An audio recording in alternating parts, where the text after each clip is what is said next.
How do we help them feel included? How do we help them feel that we care as instructors? There's a lot of thoughts and theories on that. We all take our own approach to that. But this series of presentations, there's three, as you see here on the screen, the given dates. We're taking a shot at having a discussion around how we can build community in our classrooms, whether it's online or face-to-face or both. What can we do to help our students feel valued? That's what this series is about. I'm super excited about this. There's a lot of different themes that we can talk about, and hopefully you'll come off mute and use that chat to share your own thoughts and experiences on this stuff. But with great delight, Dr. Sexton, if you'd advance to the next slide, I'm super excited to get to introduce our guest speaker, our leader of today's conversation. Please feel free to use those Zoom reactions to extend a very warm welcome to our very own Dr. Patricia Sexton, from who is an associate dean in the curriculum from the Kirksville College of Osteopathic Medicine, one of our very own here. Among many other things, Dr. Sexton is an expert in teaching subjects related to health disparities. Her interests intersect in the area of medical humanities, including teaching courses in cultural awareness and medical issues related to vulnerable populations. Like many of you, she is a citizen of the world, most recently frequenting places such as Egypt. Although in her humble opinion, she's not an expert necessarily on diversity and inclusion, I disagree. She's a human who cares a lot about social justice and believes everyone deserves respect, and embracing diversity makes us all better humans. So without further ado, please welcome Dr. Sexton. Thank you for being here, and please take it away. Thank you so much. It really is an honor to get to speak on a topic that I do care a lot about, and especially for the Teaching and Learning Center and all the great work that all of you at ATSU have been doing, not only under the best of conditions, but under the difficult conditions that we've been kind of living in the recent past. So it's exciting to see so many names on the participant list. I can't see your faces because the slides are on my screen, but really appreciate you taking the time out of your day. So we titled this talk, Culture, It's Not Just Skin Color. And I'm not even sure that culture is 100% the focus of the talk, but culture is really, really important. Some objectives, just because I'm a teacher and we're required to have objectives. We're going to discuss kind of a holistic view of culture, maybe a little bit different than what you might initially think of. We'll talk about a continuum of cultural understanding and a model that I like a lot, and maybe the real focus of their time together, called cultural humility. And then we'll identify uses for cultural humility in creating kind of an inclusive community of learners, or an educational environment that really is respectful for all. So just to get started, culture in the broader scheme of things has 5 basic characteristics. This is true of all cultures. First of all, it's learned. It is something that you gain from maybe family, from your environment, from institutions you live and work in, etc. It has to be shared. So it's shared among different group members of a given culture. And because it's shared, it lends to people the understanding of correct ways of behavior, or of hierarchies that they should observe, etc. Culture is based on symbols, and symbols are things that stand in for, that have meaning, right? So it may be that it's money, and maybe that it's artwork, etc. Things that are valued, but people understand what those symbols mean. It has to be integrated. It has to be interconnected. It has to bring those different peoples that are part or aligned with that culture together.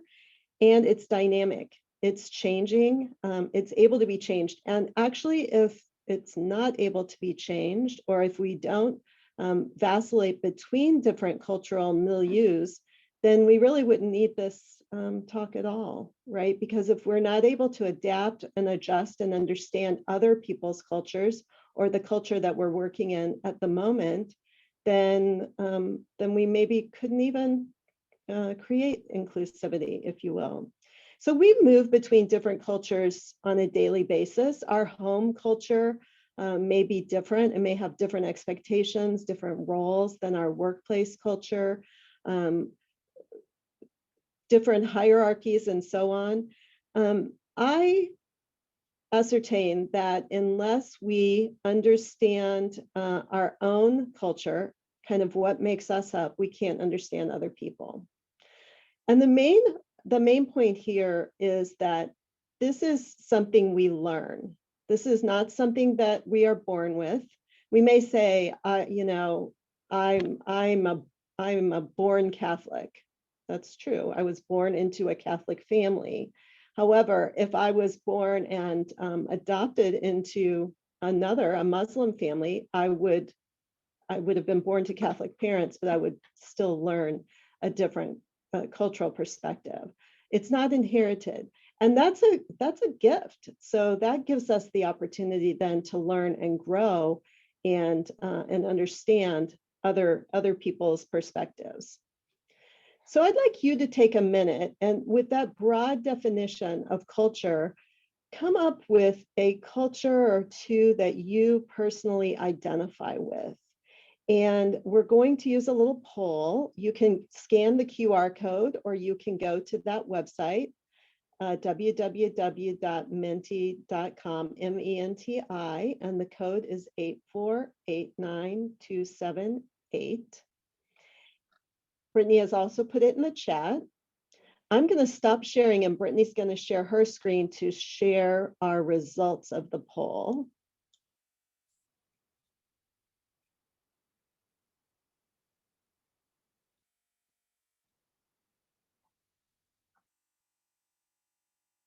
And now we're going to just really hope that this works. Thank you to whoever was so brave to get in there and do that right away. Keep it coming.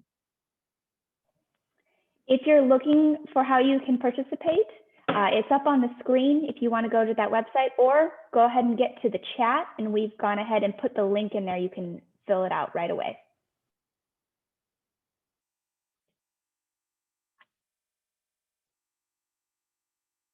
Isn't this fun?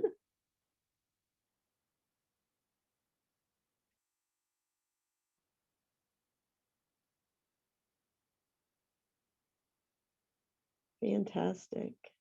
Renee, in a minute, we're going to want it to stop going. I don't know if we can make it stop. This is so fantastic. Mm-hmm.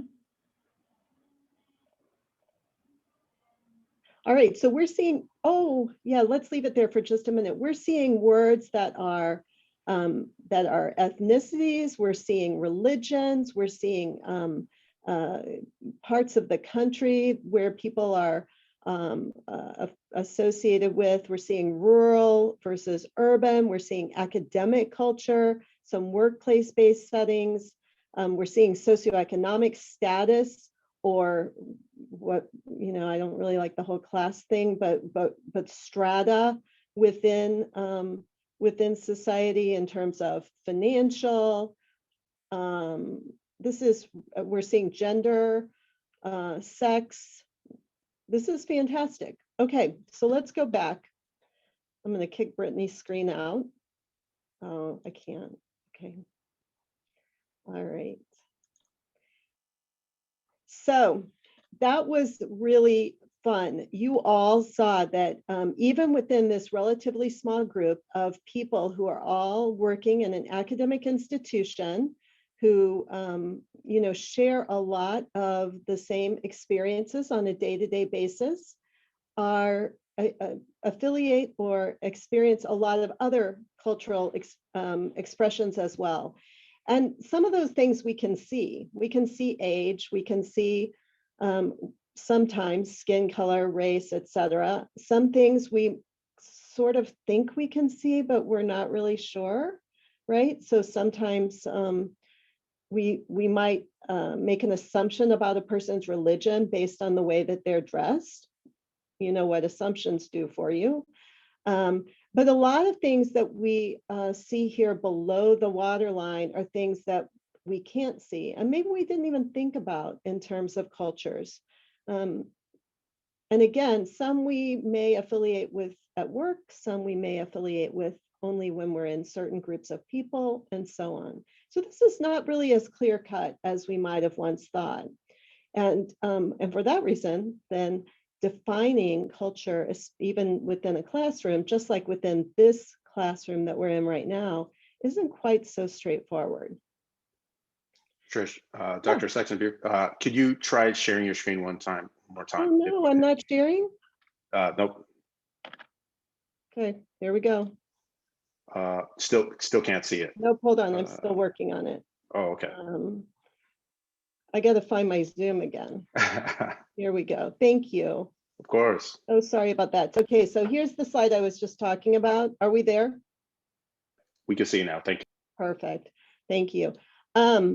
So this is the slide I was talking about. It's basically an iceberg. There are a few things that are above the water. There are a whole bunch of stuff that's below the water that you are carrying with you, experiencing life with, seeing the world from perspectives that other people may or may not be able to see or know about you.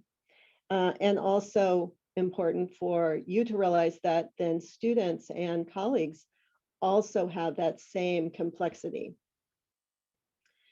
So there's been the idea of cultural competence, especially in health professions education, for quite a long time, because we've known that not being culturally aware or not taking into account different perspectives of patients, for instance, really causes lack of quality care, causes health disparities and other issues.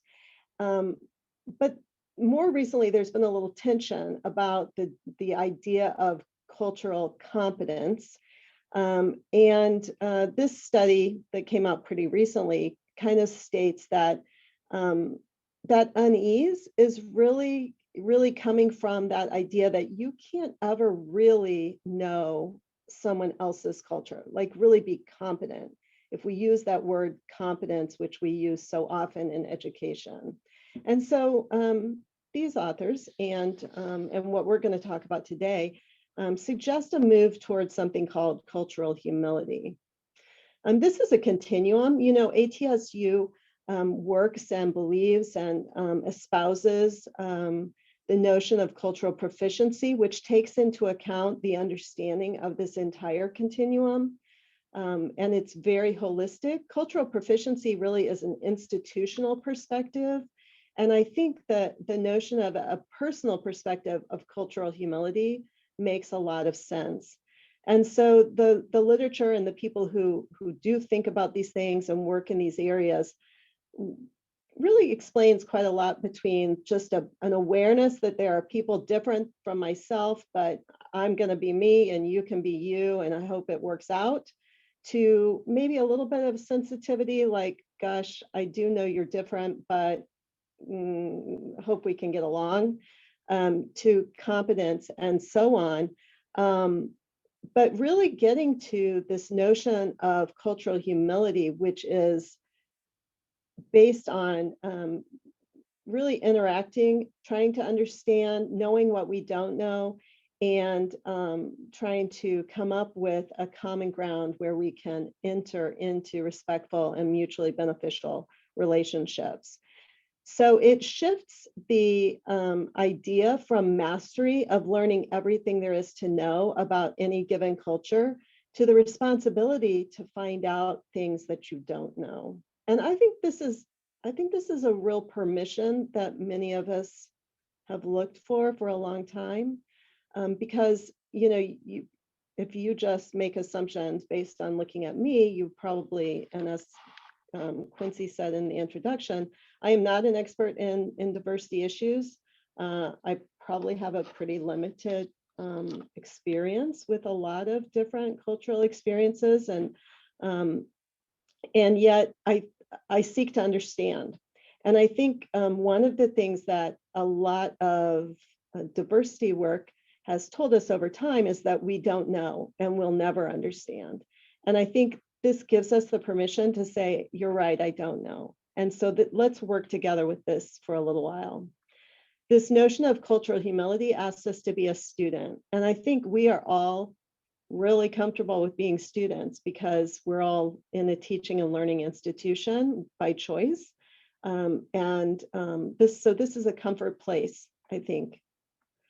There's a really neat exercise that I'm just going to share one piece of. If you're not aware of it, this is a third grade teacher, I think maybe in 2016 or so, named Kyle Schwartz, who just did this little exercise. I wish my teacher knew, just asked her students this question over time and ended up with such provocative, inspirational, heartbreaking answers that she ended up putting them in a book. And now across all kinds of different educators have done this, from college to vocational training and certainly in elementary and beyond. So I'm sharing one of these with you today, which is a third grader. I wish my teacher knew how much I miss my dad because he got deported to Mexico when I was 3 years old, and I haven't seen him in 6 years, and it goes on. And so my question for you is, what do your students wish you knew about them, and how could you find out? Is it important for you to know more about your student than just that they're in your class and they're there to meet your objectives, to be assessed for, whatever outcomes you need them to achieve to be able to go on?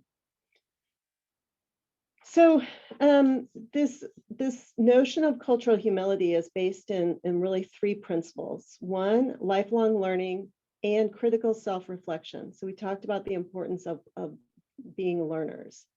2, recognizing that there are power imbalances in almost every situation. And we can't do away with power imbalances, but when we don't recognize them, we create kind of an us and them disrespect environment. And then 3rd, that there has to be institutional accountability and respectful partnerships for us to move forward. So NIH, and I see Dr. Wendell put the APA definition in the chat. The NIH definition of cultural humility is a lifelong process of self-reflection and self-critique, whereby the individual not only learns about another person's culture, but starts with an examination first of their own beliefs and cultural identities. And so, in a lot of things, we can't know everything and we can't change everything, but what we can do is know ourselves, where we're coming from, and then open ourselves up to understand the other. And in doing so, we have to also know that there are blind spots, right? There are blind spots in everything we do. This is called a Johari window, I'm sure you're aware of. And we see these for a number of different purposes. But there are things that you know about yourself and other people know about you, and those are out in the open. Those are kind of the things that we see. We look out in our classroom and we see that, we have 42 people. We know their prerequisites. We know that they have a certain level of base knowledge. Okay, so we can just make that assumption. But there are also things that you may know about me that I'm not aware of. For that, we need feedback, right? The question here is, how do we know what we don't know? We have to ask other people. We will never know the things we don't know by just thinking only about ourselves. There are also things down here in this unconscious realm that people don't know about us and we don't know about ourselves. And this is really where kind of bias comes in. And we're going to talk a little bit more about bias and unconscious bias, although it's not the focus of this talk today. So really, This notion of lifelong learning and critical self-reflection calls us to recognize our blind spots about ourselves and calls us to seek information about where we are biased. And I guarantee there's not a single person here or in this place that I'm sitting now or in this community that doesn't have biases. Every single person does, and we have to own that. And we have to recognize them to the extent that we can so that we can make sure that we mitigate them as we work with others. The second notion is this recognizing and challenging power imbalances.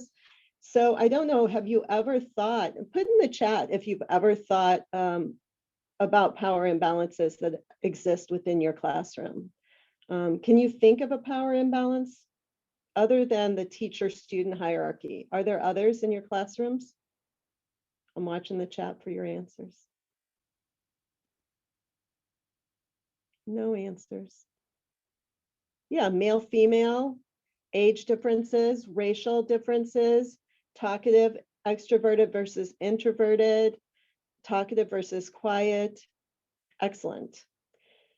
So then we have to think about how we can mitigate those imbalances. And that's important. That's an important part of our jobs as teachers as well. And if we want to create that inclusive community, and we want to demonstrate that we don't care about just the extroverted students, that we care about every student, then we have to come to them where they are.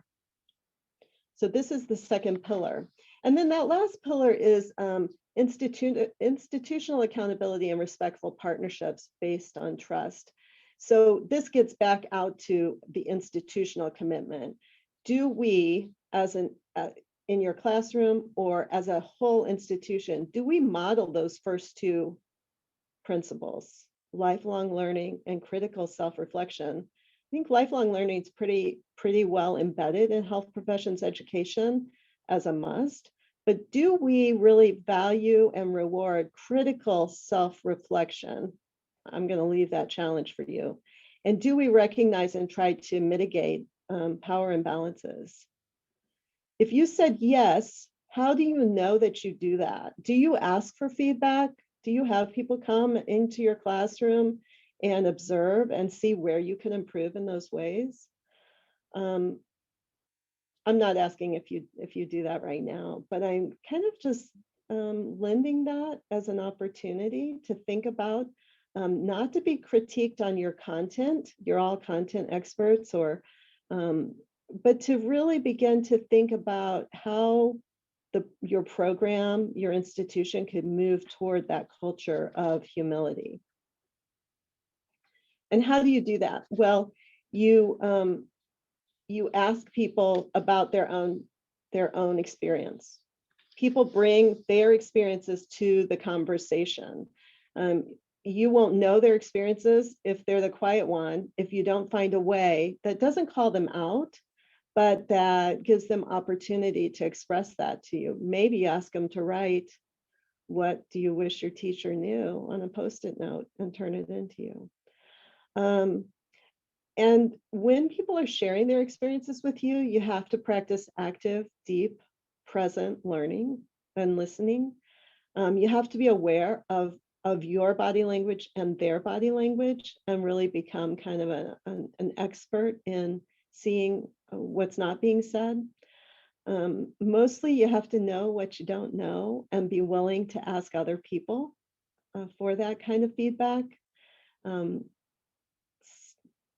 have a colleague that always says you have to fight for feedback, and he believes so strongly in feedback that if you don't get feedback, then you may not be worthy, or it's almost disrespectful not to be giving each other feedback all the time. You do have to respect people's boundaries and be aware enough that you don't step over into areas that you're not demonstrating that mutual trust and respect. And when you don't know, ask for help. We have a whole lot of people here to help. We have the Teaching and Learning Center. We have our whole diversity department. We have colleagues with wealths of experience, personal experience and professional experience. So you've got to know when to ask for help. A little bit more about implicit bias. Again, bias we all have, and it unconsciously affects our actions. It's not something that we're trying to do to harm others. Again, I think we carry a lot of guilt about a lot of missteps that we make all the time. Implicit bias can be positive or negative. We always think of it as negative, but certainly the halo effect is real. It often is quite contrary to what we state we believe or what we even believe we believe. Sometimes our actions speak differently than what we think we actually are espousing. Implicit bias is formed really early by a number of different influencers, and we're going to look at a little film to kind of bring that home. But the great news is that it's changeable, and it takes time, it takes intention, it takes looking to understand what your biases are in order to be able to change it. But not recognizing implicit bias when you walk into a classroom environment or into any meeting environment, not recognizing it or not trying to come to terms with it will just cause certain people that you're working with not to be heard in the same way, or not to be their ideas to be accepted, not to be welcomed in the same way. So hopefully this is going to work.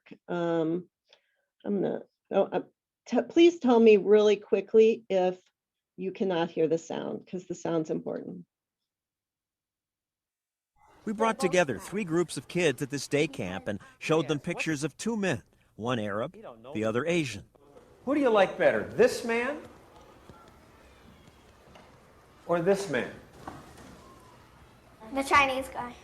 Over and over, they said they liked the Asian man more than the Arab. He looks meaner and he looks nicer. Because he looks nicer? Yeah, he does look nicer. And he has a smile on. But both men are smiling. And what did the kids think about the personalities of the men? Let me ask, you don't know this person, but what do you think he's like? I think he's weird. Why is he weird? He just doesn't look like a very nice person, no. He looks like a scary dude.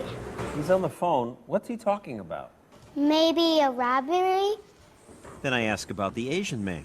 What's he like? He looks like a regular teenager to me. We then showed them pictures of a black man and a white man. What were some comments about the black man? He looks mean. FBI most wanted. He looks weird. He looks like he's a basketball player. So, tell me about this guy. Does he seem like a nice person? I think he's nice. I think he's nice, except he might be mad about something. He was probably picking up on something. This is Oklahoma City bomber Timothy McVeigh. But when we ask which man is a criminal, most kids pointed to the black man. And when we asked which was a teacher, they said, That one! The guy in the green shirt. we brought together. All right. So I'm going to go ahead and switch the slide to make sure that we don't keep seeing the video over and over. It's pretty shocking, right? And sorry about the quality, but it's an old news report, obviously. But those are sweet young children, right? And they're just speaking what they see.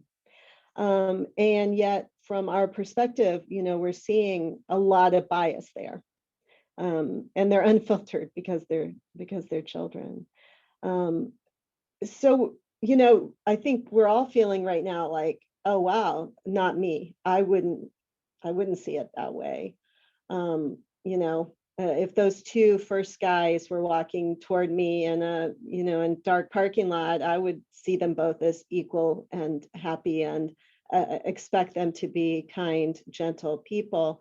And yet we do have biases.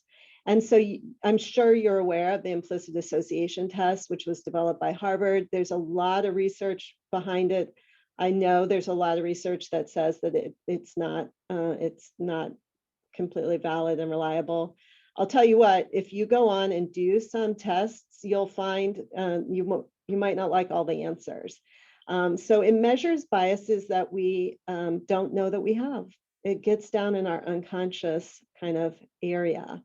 And basically what it does is it categorizes words or images using keys on the keyboard, and it has an algorithm that understands the amount of time it takes for you to respond, and it pairs, like, we'll say female with bad and male with good, and in different ways to see if you have a bias, if it's a sex-related bias, etc. There are a lot of different tests. There are social attitudes tests about race, age, gender, and so on. There are mental and physical health attitudes tests. There's even one about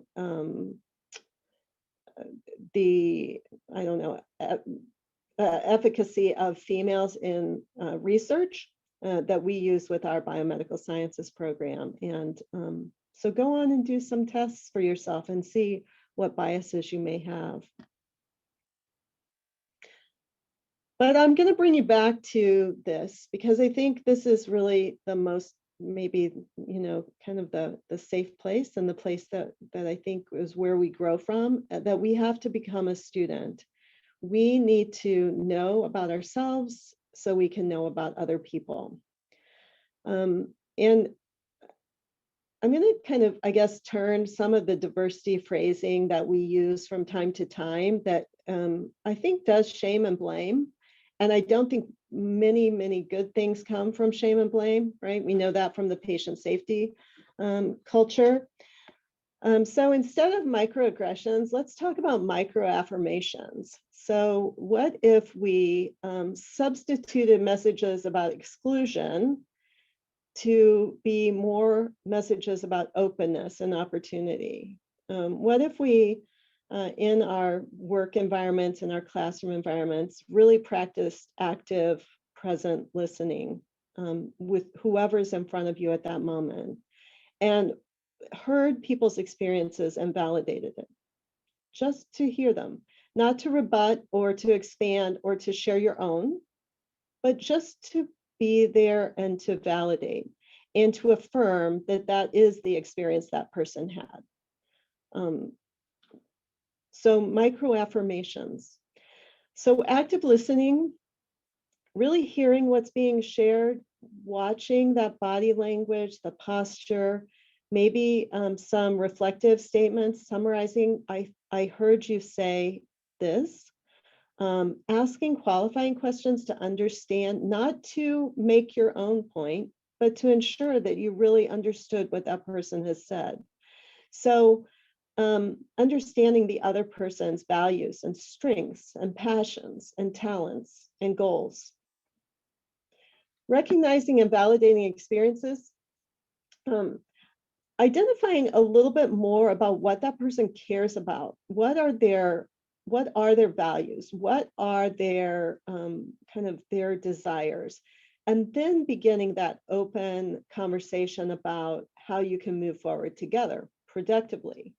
When you are, even those of us who are in this right now, you may have a worry about a family member who's not well, or if you're here in Missouri with us, that your pipes might still be frozen, or I hear it's snowing again, and you may be worrying about whether or not you will be able to get back home safely again tonight. The same thing's true for our students. What we're experiencing when we want them to give us their attention, school is not the only thing they're dealing with. Patients are not the only thing that a physician's dealing with, and so on. So really listening to that, thinking about the experience of what the other person is living, and then affirming what you hear, not what you want to tell them in reaction, but just what you hear. So acknowledging what they've experienced, whether it's positive or maybe harmful, hurtful, that was their experience, and really turning those conversations into opportunities for learning and for healing and really to gain trust. I mean, you really enter into that mutual respect and trust. So this is just a shortcut to the humble cultural humility model. H is for be humble about the assumptions that you make. Really make sure that if you're making assumptions, you realize you're making them. That's probably the first question you should always be asking yourself. U is for understand your own background and culture, because if you don't know what you're bringing, you can't know your biases, right? You've got to be aware and own your own so that you can be open to understand the other. M is to motivate yourself to learn more about that other person, their culture and their background. And, you know, that richness that comes, that we all believe in, that diversity makes us all better, then we have to understand, we have to seek to learn more. And then incorporate, the B is to begin to incorporate that knowledge into your work. Once you know that you have, you know, several introverts in your classroom, then perhaps you're not going to give, you know, some assessment that requires people always, you know, rewards the people who speak up and penalizes the people who don't speak up. The L is for lifelong learning. Learning is really at the core of this, and that's probably why I just really appreciate this model so much. And then E is for emphasize, respect, and negotiate service plans or planning going forward. So if this sounds like rainbows and unicorns, then I challenge you to reflect more, because it's really hard work. I know it sounds nice on the surface, but to really do that self-exploration, and then to open yourself up to be fully present and ask and try to understand those who you're encountering and working with. I do believe it gives us great permission to say, I don't know everything about what you've experienced. I don't know everything about your religious beliefs or your cultural background or what matters to you, but I want to understand more. It's hard work, and it's going to take time, and it has to be intentional. And it's maybe a little bit of a growth experience. It causes us to first self-reflect brutally on our own assumptions, right? So if we're stuck back in that slide that says not me, we've got a long ways to go.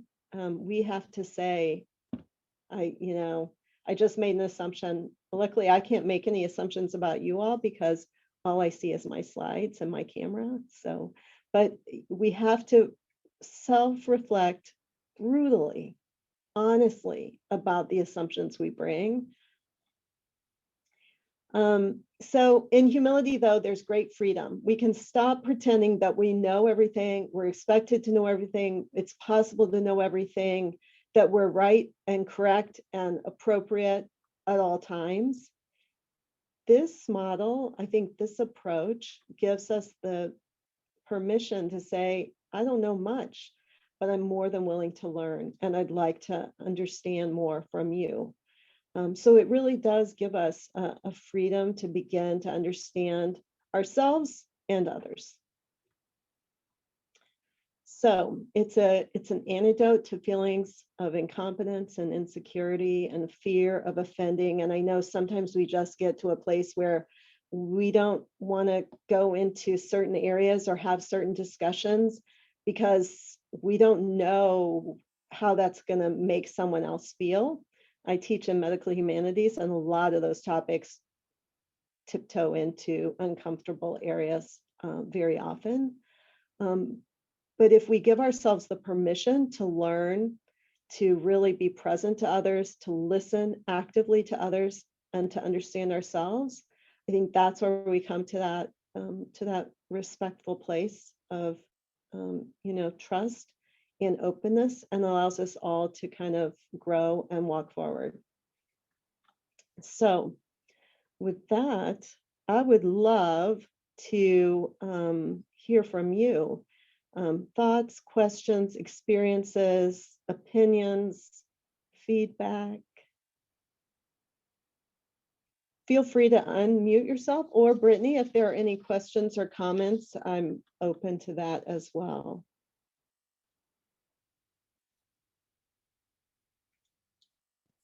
I'm going to stop my screen. I'm going to stop sharing so I can see some actual people.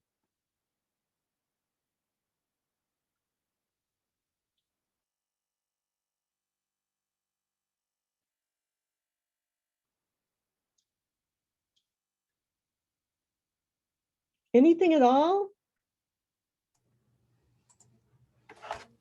So, Say oh, hi. sorry. Hi, Dr. Fiscus. Hi. Thank you. That was a great presentation. I have tons of thoughts and stories going through my head right now in terms of how important this is when it comes to utilizing it during my patient care. One of the things that you mentioned about, understanding your own beliefs and your own culture, I think is important. But looking back on some of the things that I had felt going through medical school, my medical training, I had felt, coming from an underserved family, I often felt that my peers maybe had more advantage in terms of their education, or that they were raised with a silver spoon in their mouth. And I often felt that, looking back, it kind of led me to harbor hard feelings sometimes towards them, especially when I felt that maybe they were being a little just not understanding in terms of a patient's perspective and things like that. So I realized that knowing and understanding my beliefs can also put a bias in terms of how I perceive my peers and other people. So I learned a lot from kind of that reflection, and realized that I may have been harboring biases to other people because of my own beliefs that I had set for myself, and the culture that I had identified with coming from. So being able to break down that barrier and understand that while I believe those people may have been coming from a better place, I didn't know their complete culture or their hardships. And until I learned that, I really didn't understand that person, and my beliefs towards them were not valid, of course. So Yeah, that's really important. And we do talk a little bit about that, even with medical students, and the assumptions that they'll make based on, patients that will come in that seem to have certain things but can't pay for other things, et cetera. And I think we even talked about that back then in school, and where that comes from, but you're right, it goes both ways, and people can be carrying their own kind of blame and shame, but then projecting that as well. Yeah. Forrest says that it's difficult sometimes to overcome their biases when they've lived in a community that's very homogeneous their whole lives and haven't been exposed to others. And, in pre-COVID days, when we used to be able to go out in the world, one of the best ways to really overcome some of those biases is to experience other people, all different peoples, all different everything's of people's, right? Because once you know people, then they're your people, and you're not scared of your own people. You're not, negative about your own people. You see them as humans, whatever the differences might be. It's a little harder now in our little squares. But hopefully one day we'll go back out in the world. But I think that's why our younger generations, they are global citizens now, and many of them are able to overcome some of the biases that we've carried in the past, specifically, especially with regard to religion and ethnicity and so on, because they're out in the world experiencing people, all different experiences. So other thoughts? Thanks for sharing that, Belina. I think that's really important. I was thinking about your last comment about feeling uncomfortable. I think sometimes we don't want anybody to feel uncomfortable, but to be honest, I felt uncomfortable at times in this presentation, right? But that's a good thing, right? Because it made me think about, I could do this better. Oh, I made a mistake. And I was specifically reflecting on recent incidents. So I think sometimes when we talk about that uncomfortable feeling, I mean, part of what we're doing is challenging people and challenging our students to feel uncomfortable and to come through that lack of comfort. Yeah, absolutely. And I think having that permission to be able to have that little tension and ask and sit with that, you know, instead, I think, and I'm just going to throw it out there, societally, there are some things we just don't talk about, or some areas we just don't go into. But when we're training future health professionals who are going to deal, like Dr. Fiskus just said, with patient populations that run the gambit in every one of the different cultures that we've talked about, we need to be able to have those conversations, and we need to be able to do it respectfully. And yeah, it's going to challenge us too. I mean, I think that's where growth comes from. So that's great. Yeah. Being comfortable with feeling uncomfortable. Yeah. It's great.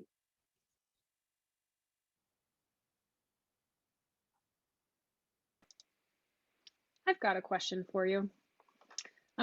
So, like everybody here, I care deeply about students and their success in their programs. And I take a lot of pride in knowing that the students can trust me to talk to me about anything going on in their lives. But this year, especially being online and in the pandemic, students kind of coming to me, dumping their emotions during office hours kind of became a normal thing.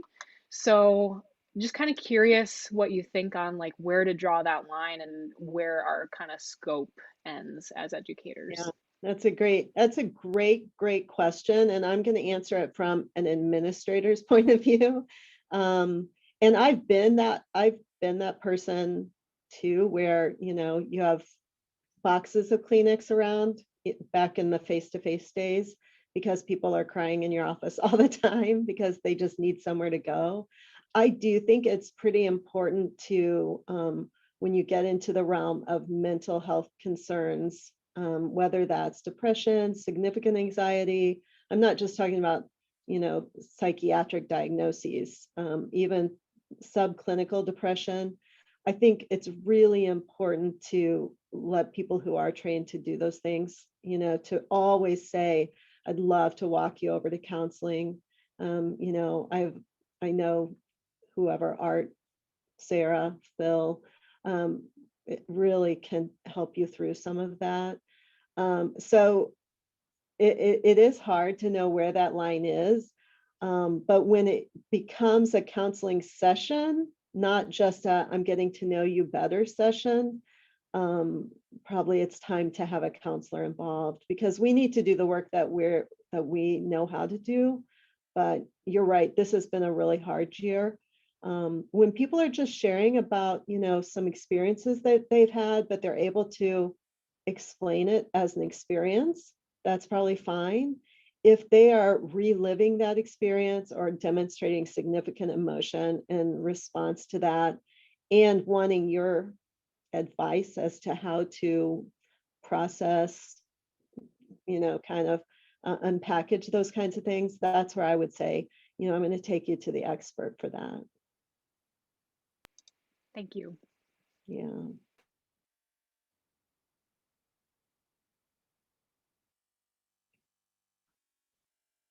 Well, I think I might have failed because this is not provocative enough to ask a bunch of questions.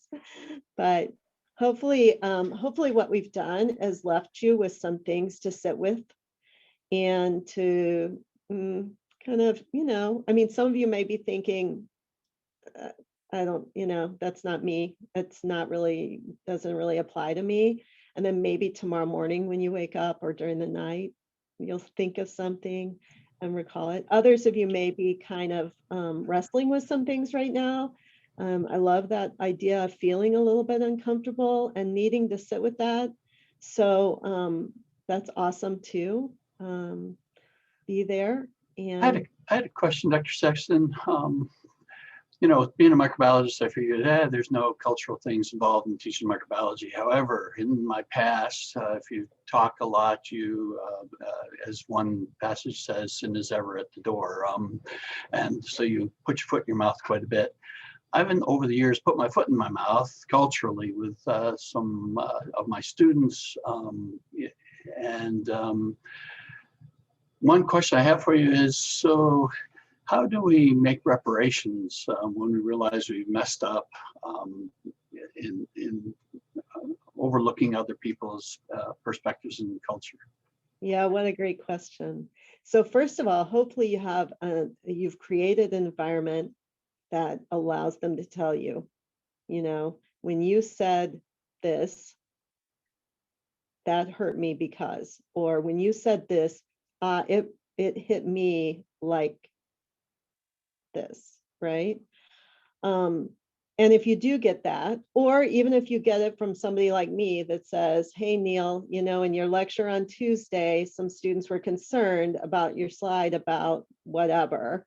And this is kind of what they felt with the way you explained that, then you just apologize, right? You just be human and say, I was insensitive, or I didn't realize that was how it would come across, or I was wrong. And I really appreciate that was brought to my attention. I had no intent to harm you or to be disrespectful, but it was disrespectful because that's what you experienced. And you just apologize. I'm sorry those are some fantastic words, and owning it teaches so much to future people who will fail, because that's what we all are. And really modeling that is extraordinary professionalism as well. So you just apologize and then understand more. If you still aren't quite sure why it was wrong, then say, let's sit down and have a conversation about that, because I want to understand why that hurt you the way it did, and learn, be a student.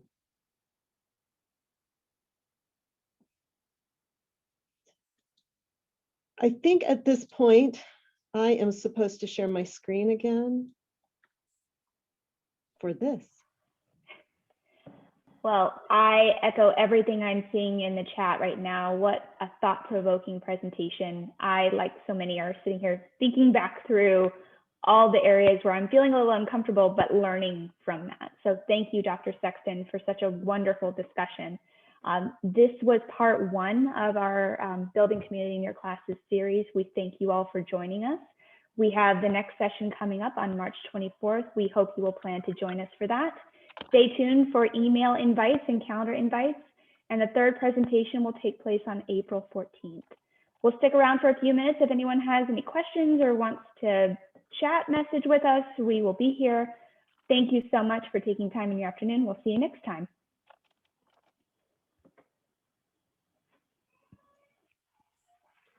Thanks, everybody. And thanks, Renee and Quincy, for having me today. Fantastic. Absolutely. Pleasure is all ours. Thank you so much. Thank you, everybody, for being here. Thank you. Thank you. Thank you.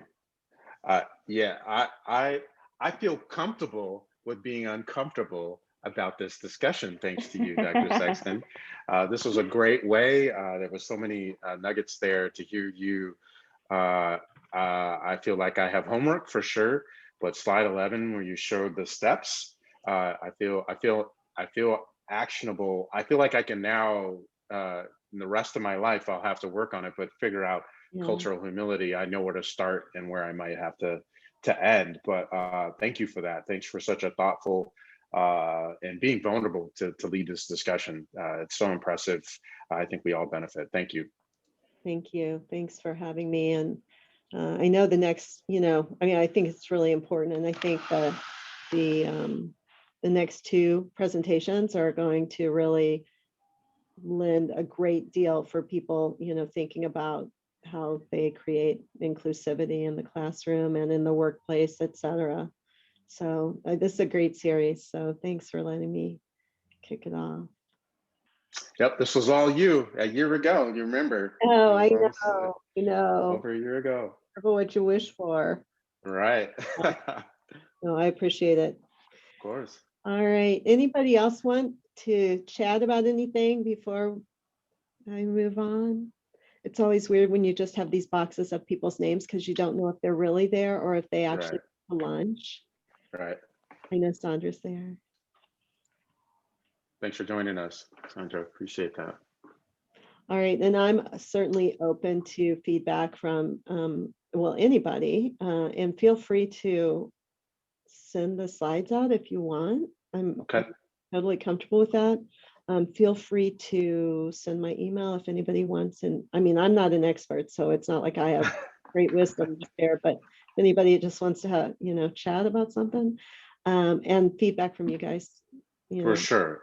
We'll be in touch. What we plan to do is we'll archive this video, this recording, and next newsletter will include a link to it for anyone who missed it. And then we will host it. We have we call the TLC channel, the learning channel, where people can go see it. So it will be up there. Add that to your CV. We had quite a few people request the recording. Wanting to know if it was going to be recorded. Okay. Yeah, I was wondering, Quincy, I'm Sandra. I work in Still Opti, and I work with our residents for medical residency programs, and diversity, equity, and inclusion is part of the curriculum we have. And I was wondering if potentially we might be able to link this presentation on our website as an extra training tool. Yeah, so let's talk maybe more detail, but it sounds like Dr. Sexton is giving us permission to celebrate the celebrity that she is. But we do have a channel, so the link to that is open. You're more than welcome to do that. If you need something more, let me know. If you ping me via email, we can sort out the details. Great question. I'll contact you later. I appreciate it. This is a wonderful presentation. Good. Thank you for this opportunity. Good. That's all, Dr. Sexton. Thank you. Thank you. All right, Awesome. guys. All right. Thanks, Dr. Sexton. Thanks for being here. Okay, bye. Bye. See you. All right. No. Thank you. All right. Boom.